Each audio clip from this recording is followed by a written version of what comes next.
Hii ni habari mbaya kwa United na kwa mashabiki wa United. Nyota mpya Patrick Dorgu anatarajiwa kuwa nje ya uwanja kwa takriban wiki 10 hivi baada ya vipimo kuthibitisha kuwa amepata majeraha ya misuli ya paja kwa maana ya hamstring. Dorgu aliumia wakati wa mchezo dhidi ya Arsenal, mchezo ambao Manchester waliweza kuibuka na ushindi wa goli 3-2 dhidi ya washika mitutu wa London.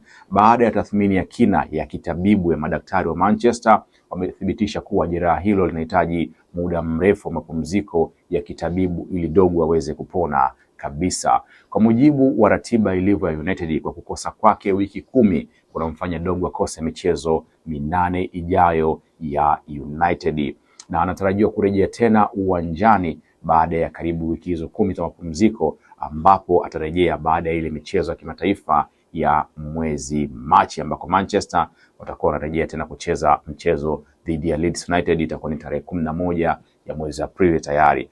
Dorgu anaungana sasa kwenye orodha pamoja na nyota mwingine wa Manchester ambaye naye bado haijulikani atarejea lini uwanjani, na Carrick alisema ni wiki kadhaa hivi. Huyu mwingine ni Matt Delite ambaye pia amekuwa nje kikosi kwa michezo 11 mfululizo ambayo imepita, na yeye pia ana changamoto ya jeraha la mgongo na atahitaji kupumzika zaidi, na aliumia tangu mwezi Desemba. Hivyo majanga ya majeraha sasa yanaanza kuikumba upya United. Subscribe, like, share na comment kupitia hapa United Insider.